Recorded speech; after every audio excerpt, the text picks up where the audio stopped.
अंधार रातिरे हठात धक्कार भयंकर शब्दरे कंपी उठिला समग्र अंचल।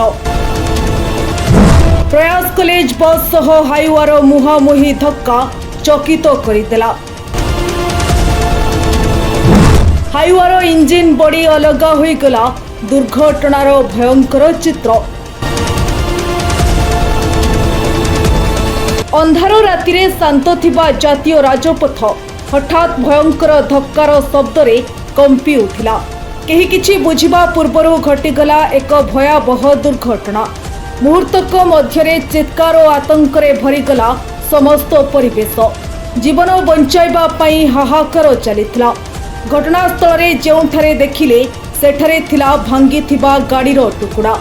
आहत मानकर क्रंदन शब्द समस्तଙ୍କ छाती थराई देइथिला।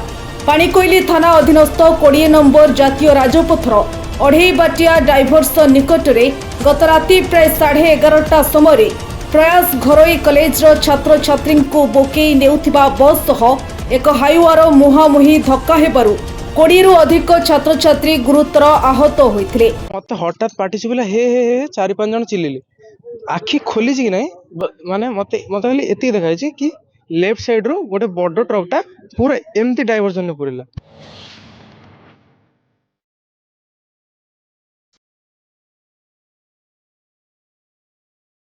आईबाटा जो बाहर कर बुलूला से प्रयास स्कूल बस आसला समय कौन है जो से टिके काटी बाँ को से प्रयास कॉलेज ड्राइवर केबिन में बाड़ेला बाड़ेला से बहुत बाट घोषार नहीं पड़ेला एक हाईवे एकर सेकर हो पड़गला।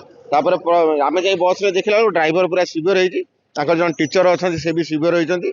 बर्तमान जो हेल्पर थिला टाउन रिफर कर जो पिला किसी एंजर्ड होती से जाजपुर रिफर कर ट्रक ड्राइवर एकदम सीवियर प्रथम कटक उठाला। भूल प्रथम तो हाईवे ड्राइवर भूल थिला कहीं से लक्ष्य नाला से यू टर्न कर बस आसी सीधा रास्तार जाऊँगी कौन उपाय नाला बाध्य से हाईवे से बाड़ेला। पिला 6-7 जन होती बेसी सीवियर होती पिला माने 15-20 जन पिला बाकी पिला अच्छा सुरक्षित किंतु driver serious highway driver serious आउ जड़े टीचर थिले से भी सीरीयस। बस रो क्लास सारिकी रातिर हॉस्टल को फेरुतलु फेरला बेले दुर्घटना होइछि।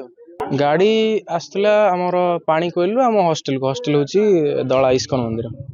आमे कथा ये कि बस रे 50-55 भले पिला थिलु तो मते मु आगरू 3टा सीट छाड़ी बसतिली मु सीट रे सोई पड़तिली। तार मते हठात पार्टी सुबिला हे हे हे 4-5 जन चिल्लिले। आखि खोली कि नहीं माने मते खाली एति देखाई छी कि लेफ्ट साइड रो गोटे बड़ ट्रकटा पूरा एमती डाइवर्जन में पुरला।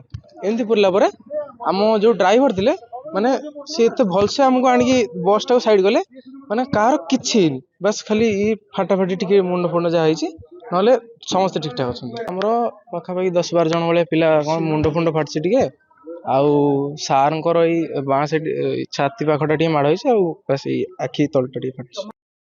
दुर्घटनाटी एते भयंकर थिला जे हाईवा गाड़ीर इंजिन और बॉडी प्राय अलगा हो जाइथिला।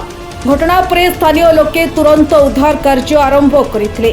आहत माननकु तुरंत जाजपुर रोड मेडिकल को पठा जाइथिला। अन्य छात्र छात्री माननकु कॉलेज पक्षरु सुरक्षित भावे हॉस्टल को निया जाइथिला। घटनार सूचना पाई पाणिकोइली और कोरेई पुलिस सह जातीय राजपथ रे पेट्रोलिंग टीम स्थल रे पहुंची 2 गाड़ी को जबत करी तदंत आरंभ करिसेंती। जाजपुर विनायक बेहरा रिपोर्ट ओडिशा हालचाल।